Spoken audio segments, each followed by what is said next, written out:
Good morning सुप्रभात बंधुरा सब केमन आछो आशा करी सबाई खूब भालो आछो और आमरा सबाई खूब भालो आछि। देखतेई पाচ্ছো सकाल सकाल जल भरते शुरू करे दिয়েছি। হ্যাঁ এখন হচ্ছে না, দেখো ফার্স্টে উঠে দেখো একদম বিছানা তো পরিষ্কার করেছি আগেই, কিন্তু তোমাদেরকে ফার্স্ট আমি পুজো দিয়ে কমপ্লিট করছি, মানে শুরু করছি, স্টার্ট করছি।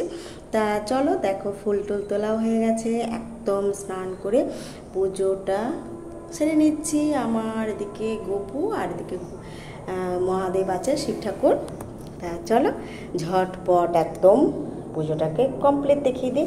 সুন্দর করে পুজো করে নিয়ে মনটা শান্তি নিয়ে সংসারের কাজে নেমে পড়ি। এখন রান্না বান্না প্রচুর প্রচুর প্রচুর কিছু বাদ আছে। একটা গৃহবধূদের প্রচুর কাজ থাকে, কিন্তু দিন শেষে কোনো নামই পাওয়া যায় না। তোমরা কি করেছো, তাই না? কাজের কোনো দাম নেই। যাই হোক চলো, তাও এটাই জীবন।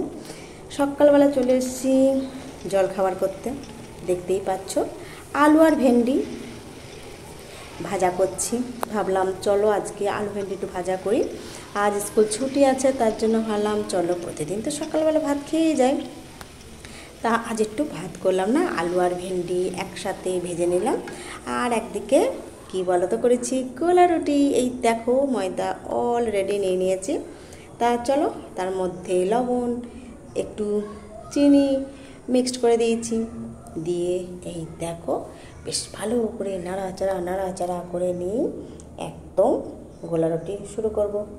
চলো ঝটপট গোলা রুটি কটা গুলে নিয়ে দেখো তাওয়াটা বসিয়েও দিয়েছি, গোলাটা গোলাও হয়ে গেছে, দিয়েও দিয়েছি। চলো ঝটপট গোলা রুটি আর এদিকে আলু ভেন্ডি ভাজাটা, কারণ একটা অড খাওয়া, তাই না? আলু ভেন্ডি ভাজা গোলা রুটি, তো আজ ইচ্ছা হলো, ভাবলাম চলো এর সাথে এটাই খাই, আলু আর ভেন্ডি ভাজা দিয়ে গোলা রুটি, একটু অন্য টাইপের।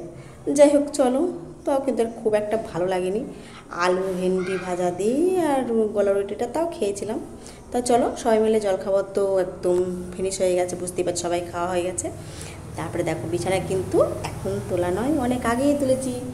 বিছানা টিছানা তুলে ঘর দৌড় পরিষ্কার করে পুজোয় ঢুকে গেছিলাম, স্নান টান করে বসলাম, তারপর এসে জলখাবার করেছি।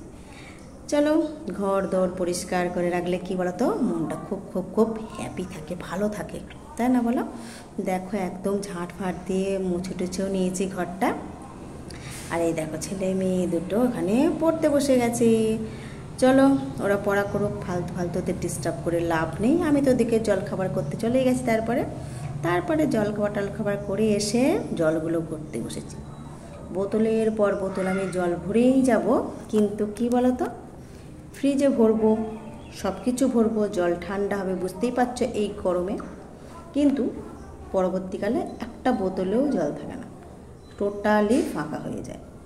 হ্যাঁ, জলটা কি বলো তো, যতক্ষণ বোতলে জলগুলো ভরা থাকবে সবাই খাবে, ছেলে মেয়ে সবাই খাবে, কিন্তু বোতলে জলটা ভরা না থাকলে কি বলো তো, কেউ খেতে চায় না। ওই জন্য জলটাকে ভরে আমাকেই রাখতে হয়, কেন জল কম খেলে বুঝতেই পারছো শরীরে প্রচণ্ড ক্ষতি।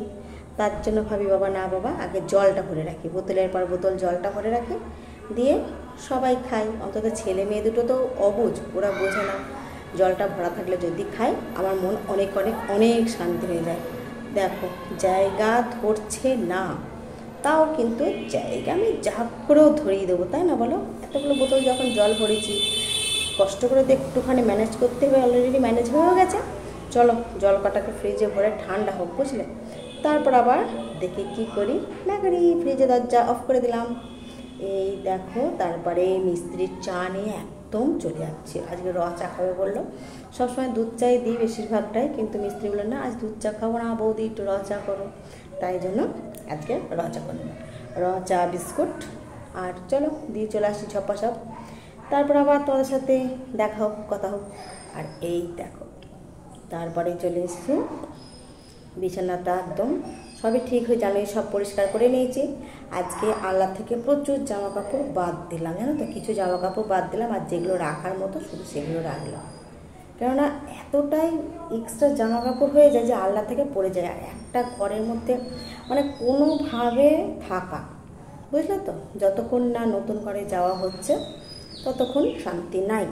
যাই হোক চলো, তারপরে দেখো দুপুরের খাবারে চলে এসেছি। ভাবলাম একটুখানি পেঁয়াজি করেছিল তো, বহুদিন পেঁয়াজি করিনি।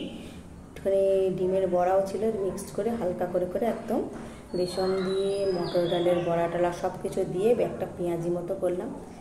মানে এটা খেতে সবাই খুব ভালোবাসে, ভালোও লাগে, আমিও ভালোবাসি। তাহলে চলো ঝটপট ভাজা ভুজাটাগুলো করে নিই, বুঝলে? কারণ দুপুরের খাবারটা করে নিতে পারলেই মনে শান্তি। চলো, কিন্তু সেই একই কথা, সারাদিন তুমি যত কাজই করো, বউ মানুষের কোনো কাজের দাম নাই, বুঝেছ? দিন শেষে সেই শুনবাই যে তোমরা কি করেছো, কি কাজ করো বউ মানুষ, তাই না? যাই হোক, চলো, সুন্দর সুন্দর বড়া কিন্তু হয়ে গেল, পেঁয়াজি ভাজাগুলো, বড়াগুলো, তাই না? হেভি লাগবে বড়াগুলো, ভাত দিয়ে, গরম গরম ভাত দিয়ে, হেভি লাগবে। চলো ঝটপট, যারা যারা করোনি তারা তারা ঝটপট করে নেবা, করে একটু খেয়ে নেবা, কেন এখান থেকে তো দেওয়া সম্ভব না, তাই না বলো? তা চলো, পেঁয়াজি ভাজাগুলো তো কমপ্লিট হয়ে গেল। আর কি কি রান্না করেছি তোমাদের সাথে শেয়ার করে দিই। তাহলে চলো আজকের মতো এখানেই আমার ব্লগটাকে শেষ করি। আর কি কি রান্না করলাম তোমাদের কাছে শেয়ার করে দিই। এই দেখো, আজকে পাটের শাক করেছি।